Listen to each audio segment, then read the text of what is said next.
และตัดเส้นทางเงินของกระบวนการอาชญากรรมเหล่านี้ให้สิ้นซากรวมพลังคนไทยต้านภัยสแปมเมอร์นายอนุทิน ชาญวีรกูลนายกรัฐมนตรี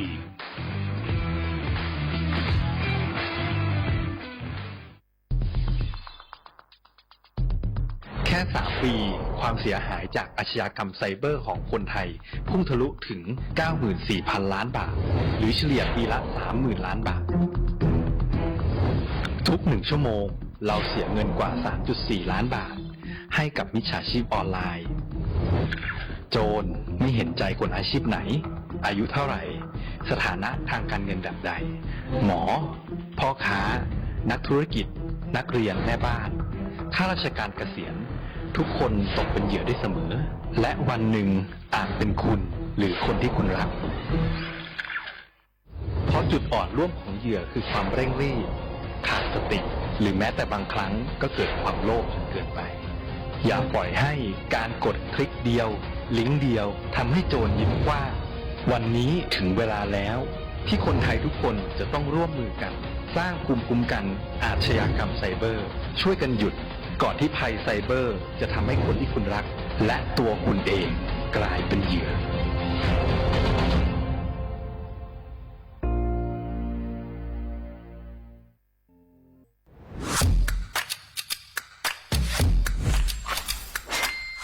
กลับมาแล้ววันนี้กับโครงการคนละครึ่ง plus รัฐออกครึ่งประชาชนออกครึ่งช่วยเศรษฐกิจไทยหมุนเวียนเติบโต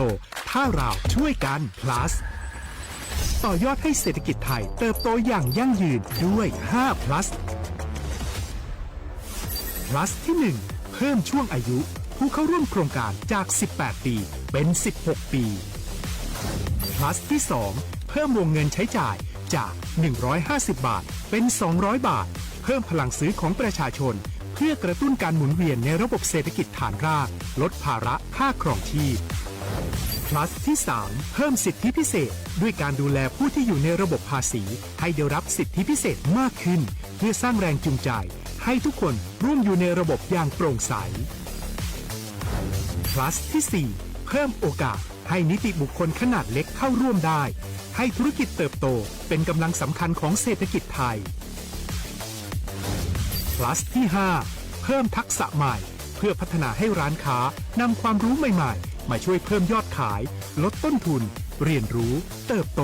และปรับตัวไปกับเทคโนโลยีใหม่เพื่อสร้างเศรษฐกิจที่แข็งแกร่งจากคนละครึ่งสู่คนละครึ่ง plus ไม่ว่าจะสั่งข้าวคนละจานชาเขียวคนละแก้วขนมเค้กคนละชิ้นหรือหลายๆชิ้นก็ใช้ส่วนลดได้ทันทีสูงสุดวันละ200 บาทแถมใช้กับฟู้ดเดลิเวอรี่ก็ยังได้สำหรับประชาชนไทยอายุ 16 ปีเป็นต้นไปสมัครรับสิทธิ์ผ่านแอปพลิเคชันเป๋าตังวันที่ 20-26 ตุลาคม 2568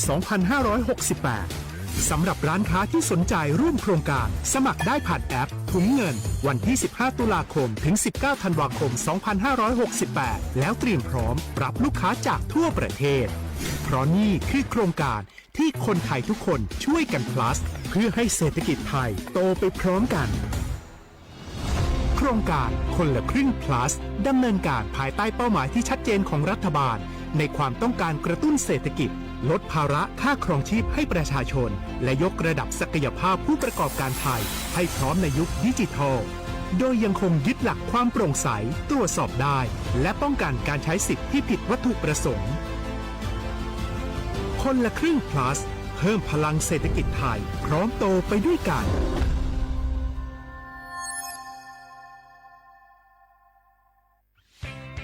เส้นทางสายหมอกที่สวยที่สุดในเมืองแพร่กำลังรอทุกคนไปวิ่งด้วยกันครับทุกก้าวของคุณคือพลังของลมหายใจชวนเพื่อนชวนครอบครัวมาวิ่งฝ่าสายหมอกเพื่อโรงพยาบาลแพร่ในวันอาทิตย์ที่ 7 ธันวาคม 2568 บริเวณลานกิจกรรมหลังวัดพระธาตุช่อแฮมาร่วมกันส่งต่อพลังแห่งความดีเพราะทุกก้าวของคุณช่วยต่อชีวิตให้กับผู้ป่วยในโรงพยาบาลแพร่สมัครได้เลยวันนี้แล้วไปวิ่งด้วยกันในวันอาทิตย์ที่ 7 ธันวาคม 2568 พบกันบริเวณลานกิจกรรมหลังวัดพระธาตุช่อแฮนะครับ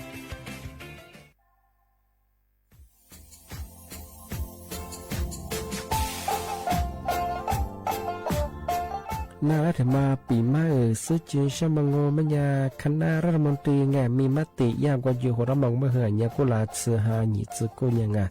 ยึดโขอยู่ตรงยาชดซื้อฉีกว่ายาไปรับมองเมื่อเหือแก้ไขปัญหาไงสถานะอาทิตย์เหือสัญชาติไงเอาถ้าเหมือนคนนี้ว่าจะส่งไง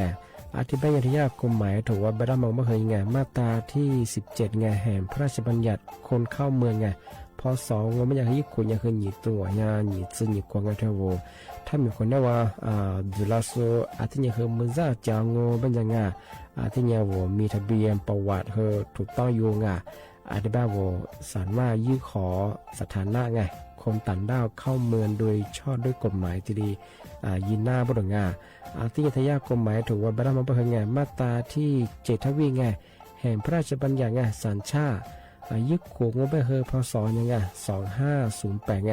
เอาถ้ามีคนได้ว่าเฮตาซุงโงไม่ยังไงอาทิตย์เนี่ยเฮอาบามันก็จะเฮอามาไงเอาว่าอยู่ในทะเบียนประวัติบุคคลไงอธิบายว่าไม่มีสถานะทางทะเบียนมาจุดเฮาสามารถยื่นขอสัญชาติไทยที่กรุงเทพมหานครไงยื่นที่สำนักบริหารการทะเบียนกรมการปกครองอธิบายเราส่วนต่างจังหวัดจะสุบกว่ายื่นต่อในอำเภอตานภูมิลำเนาไงปีขวานวลแล้วก็จะบอกว่าอำเภอยี่ทียืดชงยืดเวลางูบรรยายว่าเวลาใช้การยาขนาดถี่เนี่ยขวานยีนวันยังสิงอันเดียบเฮนี่มีกับปุ๊กขวานยีเธอน่าเหียโชฮาหยีซึกุยังไงยึดโขยีตัวเหียโชซึกูกว่าเสือทีลียืดชงแต่มาปีมาซื้อจุดเช้าว่าเช้าข้าได้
เอาลิสุงโอโดดเสตขวาเปลาวเอาลิสุงโอปากกาโกโงปัญญาทาจิ้มหมายดังสถานีวิทยุกระจายเสียงแห่งประเทศไทยจังหวัดเชียงใหม่วันดังเอาวิทยุมือจำมังโงปัญญายี่ระบบยา AM ยี่ความถี่โงปัญญาที่ตัวลิฮาสิจะโชว์ให้ว่าโจญาโดละที่ทาวFacebook ตั้งปัวเฮงไลฟ์สู่ยังไงยี่เพจไปเฮสวทเชียงใหม่ AM 1476กิโลเฮิรตซ์ไลฟ์อย่างงในแนวไม่อยากเฮสมมุขวานจิโมที่โมลงไม่อยากหนีมุขวานสามโมที่นี่มาเฮหนีขวาด้วยนาที่ยังขวานนายยัดที่เลยตัวจ้าง小伙伴，我和那来个我票我面子过哎，什么面年什么，他妈来年就说哪抓，俺那边人哪抓小伙伴的干哎，的什么的嘛，适度有抓嘛哎，十字抓啊，那么和他们当哎，他妈人他们当嘛的是这个他们当我比个小伙伴，什么等哎面就说哪年啊我喜欢的哈子个。我过去什么别么呀，比呀么呀，另外个呀，出把什么什么呀，做大学工哎，这么不都做人小伙不？俺们啥的呀，路普特别嘛，有题怎么样哎？这么呀，这呀potassium，是呢类 fiber，挺特别的，这么我们呀，是皮花，这么比例大啊。是呢，我拉出日香啊，这边哎，这边呀，你自古嘛，这边呀，拉出呀。是被一次面被我喜欢的你自古嘛，你自里我过个不得也被人家热也没讲啊，对，我来说可别嘛被人家你自里我过不嘛，管烂嘛哎，对么样我咋多我40的嘛和人家可以讲，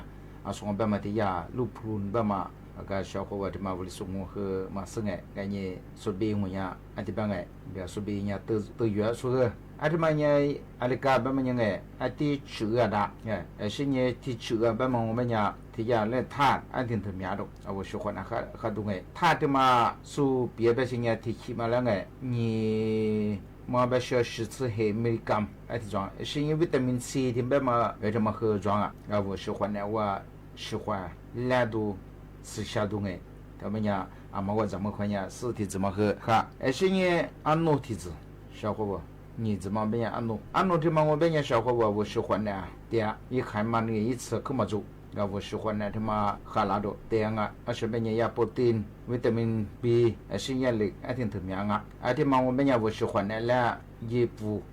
阿拉到我嘛对，我到我不，懂哎，头我最近我喜欢的，对嘛喜欢的哈嘛，啥子体质小伙伴？对嘛我变也不可理的嘛和人家我也无偏等我推的我们做。因为我不可能我们也带了这个皮花烂啊，是呢我皮花这么和烂呢有的日绿的啊，对啊，是的边啊，是呢的时候体质嘛我们也贵开，这边我们是一副，我们是体质嘛我们呢，说边呢适合别的上呀，贝塔卡罗汀这么装啊，这么我们也我过去喜欢呢，我也下补下吃下改动哈拉基督，我们是体质嘛这呀贵开别嘛他们呀小伙伴和嘛哈基兄我们呀说这呀3贝塔卡罗汀别嘛这么装，个嘛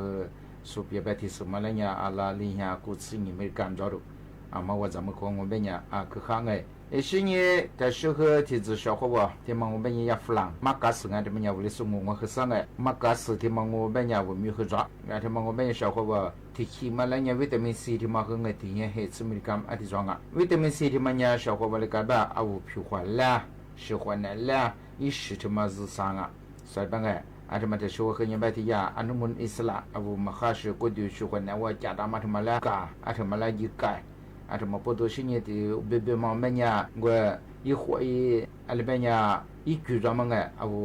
拉出的别嘛装一金子里拉出一小么呀。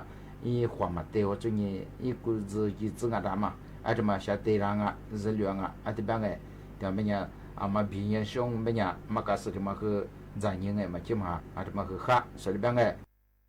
但是个体质小伙伴，他们我们也Apple呀为了送我嘛做个说发了我，人家和我让我Apple他们呀试阿拉的对我来如此个也是做是装哎，而且嘛没人小伙伴说去别别的亚酸，喜欢的哈东哎，贝塔卡罗汀，是维他命 C， 是亚碘亚 fiber， 我喜欢的我也是早东哎，我们去装啊，是也拍丁等等哎。但没人我怕咱们的我怕咱的我没人小伙伴喜欢的我们看啊，啊这帮哎，是么的小伙样น้ำตาล的嘛去装肉，哎不管样哎，แป้งน้ำตาล去装啊的呀，说别不讲了14%。啊，我最近我喜欢的他妈，我现在跟我们家也喜欢的，这也学嘛和人家我喜欢学嘛和人家喊啊，啥的帮个，提子帮么家我老出去别嘛，帮人日子你来的，下课这样哎，我很怕让我们家说哎，不他妈咋和人家啊的西郎啊，他们家小伙我和换着人哎，说的别，但是和的是小伙我，他妈我们家送结婚，他妈我们家小伙我，啊我里孙家里边马瓦斯。อันที่บางไงมาว่าสุดที่มองว่าเป็นอย่างเช่นว่าวิตามินแบบเกลือแร่แบบเส้นใยธรรมชาติไงอันที่ถึงมีอะไรอันที่มองเป็นอย่างว่าสุขเนี่ยขาดดูสิลิงอ่ะสุขเนี่ยฟูดูลิงอ่ะเอาว่าสิ่งที่มาบางไงไอ้สิ่งที่ขวาที่มาหยิบฟังอ่ะอันส่วนที่มาคุกคองเป็นอย่างส่วนเพียงมาถึงไงวิตามินซีเกลือแร่ถึงไงอันมีอะไรจ้ะไอ้เป็นอย่างเช่นว่าอามาสุขเนี่ยบีกินชาเตนิชาไง啊，我那出边么呀？下电我们也是这么喊我们呀，是那天嘛喊我们呀，带到比率当啊，啊，天么来两当个比啊，啊，里头我嘛的提我嘛么呀，喜欢那么对个，是你下么对，我的狗啊，啊嘛是你骨子皮花的嘛，因地里大，因子啊大，被人嘛比个，哎个，天么什么嘛比人，啊嘛比小么呀，那个40的柿子嘛在里头。咱们的出版版这样哎，人家面呀什么啊？可比呀么呀什么别小哎，什么呀是别呀木盒的木沙哎，下个的路面啊什么呀？啊这不都做呢个或者人哎小伙不？啊他们和那比嘛这个40这个哎小伙不来比嘛？啊小伙不，个他们在上班那来木过的话跟那拿，木过他妈和嘛想人家办。个里些家把么个人小伙和那一大少。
ทีนี้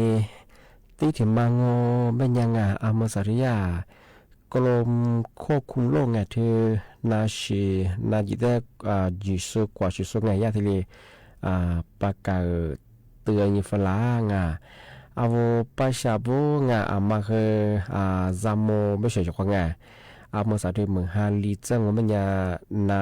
หนีมาจวดมายาขึ้นเหนือซูมยามางามาสังยูที่มังโงมันยาเธอโรคไข้หวัดใหญ่นีมาถึงมังโงมันยาโรคติดเชื้อไวรัสRSV บ้างทำไมเคยถึงมายาไม่เคยยากกว่าถ้ามังไม่เคยเมืองฮาลีจังมันยาเคยหลักโซที่นาทมันเหนือโซเคยขึ้นอย่างที่เรียนมีลาบุรุษงานเทมาสายานายแพทย์เธออธิบดีกรมควบคุมโรคเปิดเผยข้อมูลแบบมันก็ไม่อยากคือที่ก็ลายึดคนอยู่ตรงนี้สดเหตุของผู้ป่วยไข้หวัดใหญ่หนึ่งสุงโงปัญญา30,000ว่าซึ่งงทำไมเคยที่ที่นามาเจอที่สิ่งนี้ความนี้สื่อสารที่ก็ลามาที่มันที่อาบัติผลนั่นมันทำไมเคย30,000มาเจอที่ไข้หวัดใหญ่หนึ่งสุงที่นี่ที่โรคไวรัสติดเชื้อRSV คือหนึ่งสุงมันคือสาตัวลิฮยางวัดสิลิวะที่มาคือที่นามาเจริญที่สิ่งนี้ความนี้สื่อสารก็ลามาที่ความมันที่บางมันคือที่สิ่งที่กูที่ห้าความนี้กูหานี่จึงจะสิ่งที่สิ่งที่กูมันที่แค่ว่าอย่างหนึ่งสุงมันย่อสับสนที่พิยาพอซ่อมันคือหัวมือที่จุ่งหัวแสนหัวมือหัวตัวชิดสิลิวัดสุดตัวเองที่นี่ชีขวัญแล้วมันคือหัวสกุวัดสุเสียเองที่แค่ว่าอย่างหนึ่งสุงที่นี่ที่ถึงมาไปที่ผู้ป่วย RSV คือย่อสับสนพิยารวยไม่คือที่มือสุดตัวลิเฮียลิซหัวว่างทำไมคือนามาเนื้อสูเชื่อคนละมีคือเงียวที่เรียกจัวปรงที่เป็นยังคือยาเป็นยังคือมีอย่างนี้โดยกลุ่มจะเนี่ยเป็นคือบัติมาความยิงกูขวดนาทำมันเนื้อมีอย่างเงี้ยเป็นคือมีโอกาสอันตรายยาเป็นอย่างเงี้ยเป็นข้อว่าเนี่ยพันธุ์อะไรอย่างที่เนี่ยคือนาที่ยังมาเคยยี่อาการยังคือแต่ยังช่วยเหลือเขาไปถึงกูเดี๋ยวก็มีคือนาสุดแดงมีไข้เคยที่ยังคือกูเดี๋ยวก็มีคือเชื่อมันจะเชื่อจวงสิริดาไปถึงที่ยังการทำงานที่บางคนยังที่เน้นนามีมันที่ยังหมอผ่าวิธีการป้องกันยังมันไปคือมาคือจางมันยังคือมันจะก็เทคือแหละแพ้มีคือควาดเสือที่ยังคือเพียงมินจะไปคือที่จะทำมาคือจางที่นี่คือบุคคลหลักสุ่มอย่างกว่าญากัสกามีญาบ่คือหลักสุ่มอย่างก็ปัจจัยบ่คือนักการนำบ่คือที่ขวัดทอค่าบ่สิที่ว่าในสิ่งที่บ่คือชนนาเจปกข้อช่วยมาคือตะกึญาถ้าช่วยบ่สิมาจุบันนั้นบ่คือพายีพากระเบียบ่คือนักการนำบ่คือทว่าที่นี่ป้องกันบ่สินาทำได้คือที่มือคือว่านี้ซื่อสาสิที่เป็นหลักสุ่มอย่างว่าช่วยแต่ช่วยบ่คือที่ไข้หวัดใหญ่โรคRSV กันมาคือเหนือมาคือเหนือสาบงาบ่คือเหมือนฮาริสบ่คือยี่อากาศมาคือมีความชื้นในหัวมันสัตว์คือเหมือนบ่คือยี่โลดมาคือว่าเหนือสาบ่สิที่บ่คือมาคือแล้วมาละวัยอยู่ของธรรมยาที่แจ้งตึกฝรั่งหลายสวัสดีสู่วิทยุนาจะสุดคือบ่มชควาบ่ทาวิทยุนาจะสุดบ่ซาปีควาติกต้มคือพันเลี้ยงยังยี่ชาคือที่ทวมละที่ทวละที่ทวมาเสือมาสมัครงานมีหิวเราดีบ้างมาคือยาที่ลิเจนเตอร์ฝรั่งคือมองข้อสวัสดีครับ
ถานีวิทยุกระจายเสียง